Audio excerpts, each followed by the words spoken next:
Hey Thebes, how are you? I'm in London. I'm on my balcony, and it's sunny and it's lovely.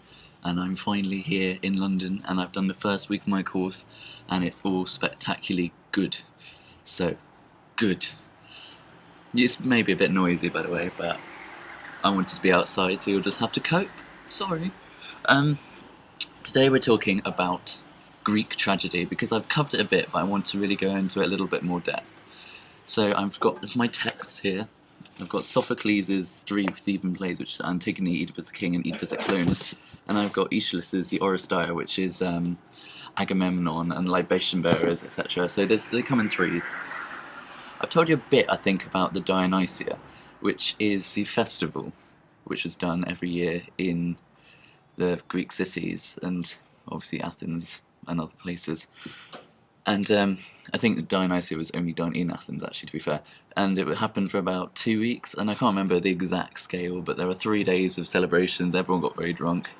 And then there would be a day when they would do 3 new plays, each by a different person, and they would be in the same series. So, for instance, this one is Agamemnon the Coryphai and the Eumenides, or libation bearers, and Agamemnon tells the story of Agamemnon coming home and being killed by Clytemnestra.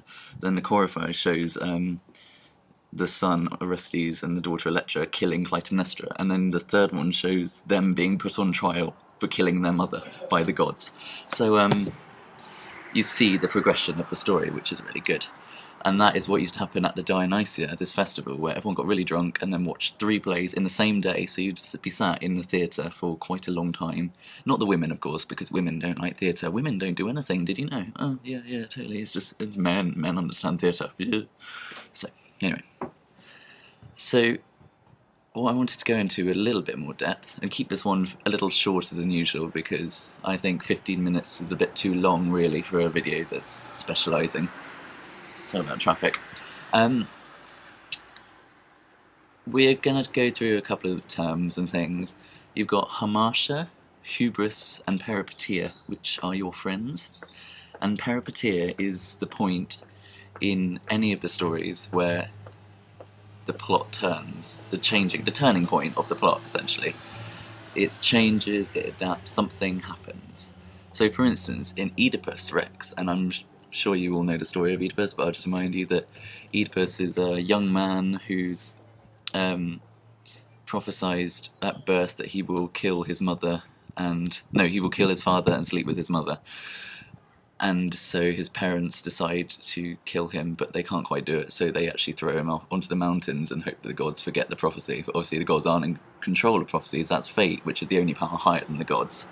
And so he's picked up by a shepherd, and he's brought to the king and queen of another place, who adopt him. And he's told this prophecy, eventually, when he grows up, and so he decides to run away, because he doesn't realise that his mother and father aren't his real mother and father. I know, it's confusing. And in the end, so he hears about this big place in Thebes or somewhere where there's a plague, and they're looking for someone to come and save, so he runs along, and on the road he bumps into this old man who will not get out of his way, and he's very young and angry, so he gets out and he kills the old man.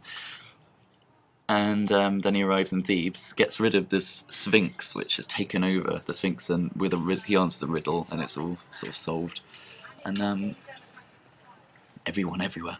And so he gets rid of the Sphinx, and he then gets to marry the queen of the city, whose husband, the king, has just been killed by a stranger on the road for no reason. And of course, obviously, he's killed his father, who was the old man on the road, and he's married his mother, who was the queen.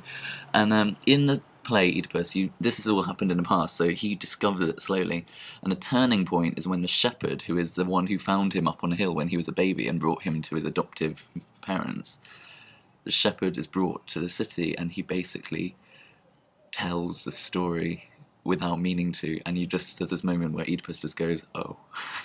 It's a line, I think, it's sort of like, oh, now I see that the blind man was not so blind, like Tiresias the prophet is brought down, and it's a long story, and I'm already 5 minutes in, having just told you the story of Oedipus. But anyway, peripeteia is that point of the shepherd coming in and saying, oh, but didn't you know that you were adopted? Then you've got hamartia and hubris.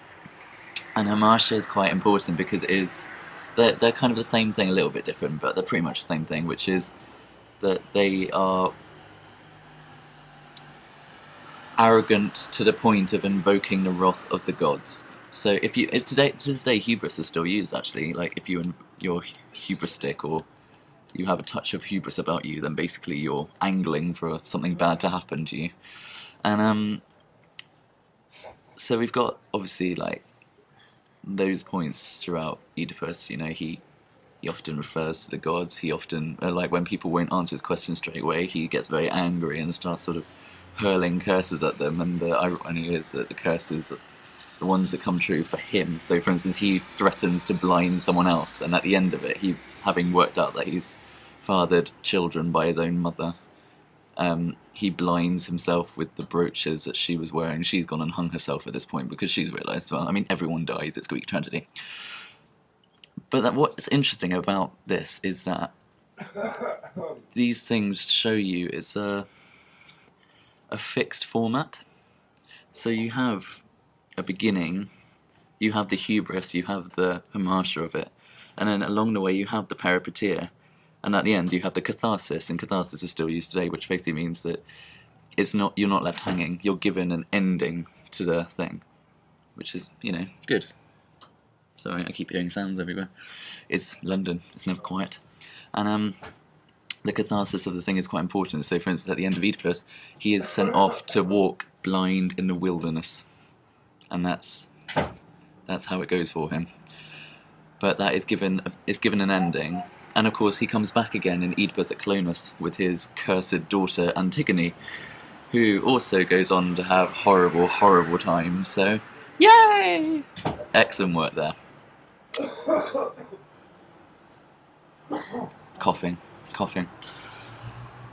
I didn't really want to go into much more than that, but this is going to be the first of a series where I look at individual theatre styles and things, and I think it's best to start with a bit more intense Greek, which is a very fixed format. I talked before about the chorus, and that whole process of beginning, problem, hamartia, peripeteia, climax, and then catharsis is quite a fixed format, and you see that in almost every Greek play. And you could argue you still see it today, but I think it's got a lot more advanced, a lot more different now. So back then they had a very fixed format, and especially the earlier ones, like Agamemnon is an early one.